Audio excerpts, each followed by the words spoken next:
बहुत समय पहले की बात है। एक गांव में भयंकर सूखा पड़ा। सूखे की मार इतनी तगड़ी थी कि लोग त्राही त्राही कर रहे थे। जन जानवर, पशु पक्षी, सब लोग रोजाना मृत्यु का शिकार हो रहे थे। किसी को कोई उपाय नहीं सूझ रहा था। लोगों ने अपना जीवन बचाने के लिए गांव से पलायन करना शुरू कर दिया। अपना घर, जमीन, जानवर सब छोड़ के जाना पड़ा। लेकिन कुछ लोगों ने अभी भी आस नहीं छोड़ी और उन्होंने सूर्य देवता को प्रसन्न करने की सोची। बहुत ही अथक प्रयासों के बाद सूर्य देव प्रकट हुए, लेकिन उन्होंने कोई भी सहायता करने से मना कर दिया। उन्होंने कहा, मैं उसमें कुछ भी नहीं कर सकता। इस गांव के भाग्य में सूखा लिखा है।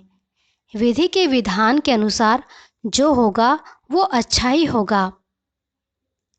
तब किसानों ने हार नहीं मानी और सोचा कि देवराज इंद्र को प्रसन्न किया जाए। दिन रात कड़ी धूप में यज्ञ अनुष्ठान किए गए और बड़ी मुश्किल से इंद्र देवता प्रसन्न हुए। लेकिन इंद्र देवता ने भी मना कर दिया। उन्होंने कहा, मैं आप लोगों की कोई सहायता नहीं कर सकता। मैं विधि के विधान के आगे मजबूर हूँ। इस गांव पर श्राप है कि 10 साल तक सूखा रहेगा और इस गांव के भाग्य में यही लिखा है। लेकिन मुझसे आपकी स्थिति देखी नहीं जा रही। क्यों नहीं आप महादेव को प्रसन्न करें। अगर भगवान शंकर अपना डमरू बजा देंगे तो यह श्राप हट जाएगा और मैं तुरंत घनघोर बारिश कर दूंगा। गांव के किसान हार मान चुके थे। उन्होंने मान लिया था कि अब कुछ नहीं होने वाला। सब लोगों ने पलायन करने की सोची, लेकिन सब में से एक किसान अपना हल, फावड़ा आदि लेकर खेत की ओर चल पड़ा। गांव वालों ने कहा, अरे तू कहाँ जा रहा है? तब उस मेहनती किसान ने कहा, मैं तो रोज की तरह अपने खेत पे काम करने जा रहा हूँ। तब गांव वालों ने कहा कि सूखे में मरना है क्या? पता है कि जब कुछ नहीं होगा। अब तो स्वयं सूर्यदेव, इंद्रदेव भी कह गए हैं कि यह गांव श्रापित है। तब मेहनती किसान ने कहा, कुछ भी हो, मुझे अपना कर्म तो करना ही है। मैं किसान हूँ, ये मेरा काम है।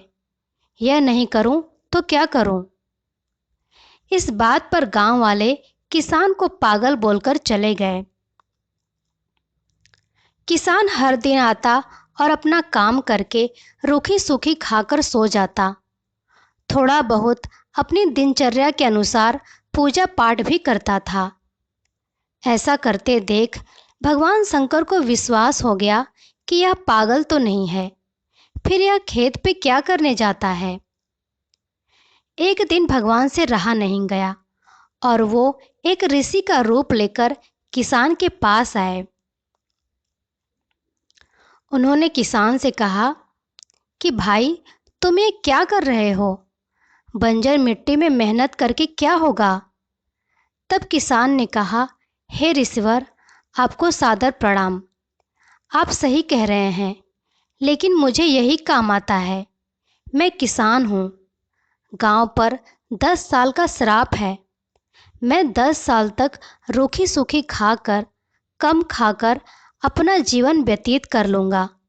लेकिन अगर 10 साल तक खेती नहीं करी और किसानी भूल गया तो मेरा क्या होगा? किसान की बात सुनकर भगवान शिव शंकर वापस कैलाश आ गए, लेकिन सोच में पड़ गए कि गांव पे लगे श्राप के अनुसार 10 साल तक गांव में सूखा रहेगा और तब तक डमरू भी नहीं बजेगा। अगर मैं 10 साल के बाद डमरू बजाना भूल गया तो? और तब देवों के देव महादेव ने डमरू बजा दिया। डमरू बजते ही पूरे गांव में झमाझम बारिश होने लगी। श्राप हमेशा के लिए हट चुका था। गांव वाले अपने खेत, अपने घर वापस आ चुके थे।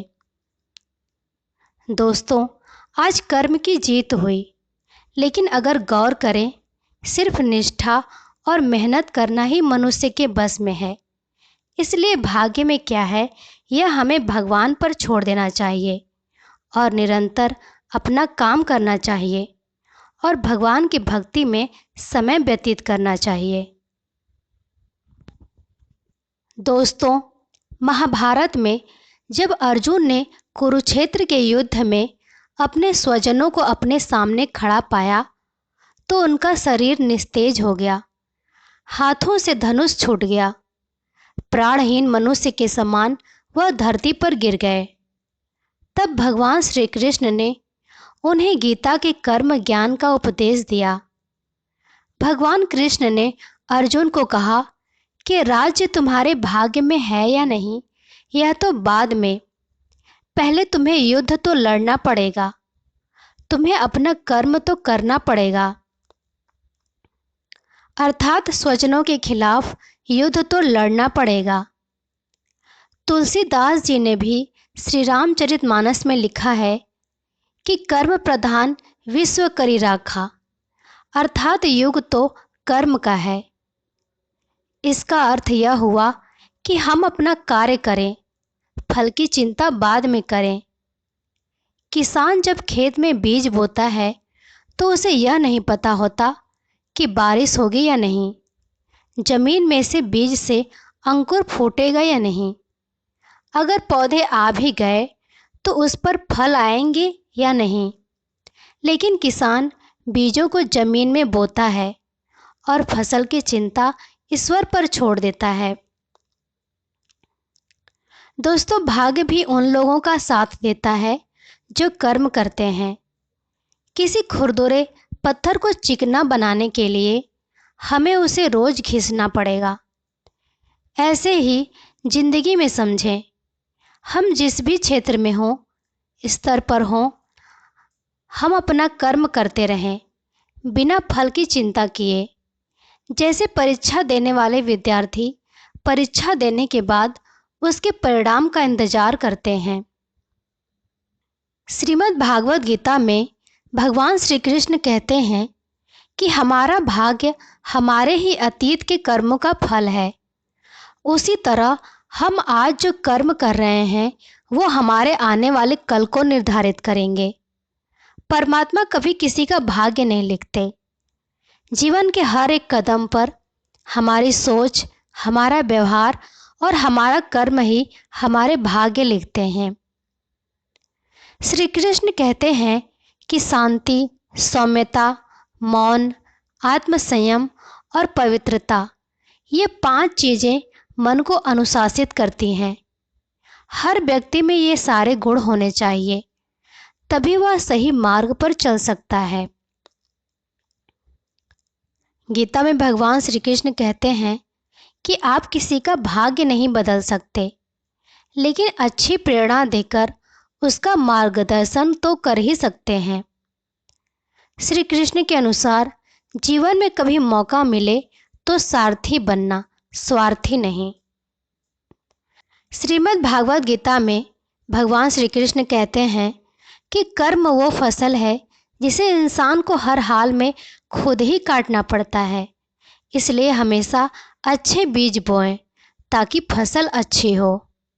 गीता के एक अन्य श्लोक में भगवान श्री कृष्ण अर्जुन से कहते हैं कि तेरा अधिकार केवल कर्म पर ही है, उसके फलों में कभी नहीं। इसलिए तू कर्म फल के प्रति आसक्त न हो या कर्म न करने के प्रति प्रेरित न हो। अर्थात व्यक्ति केवल अपने कर्म पर ही नियंत्रण कर सकता है।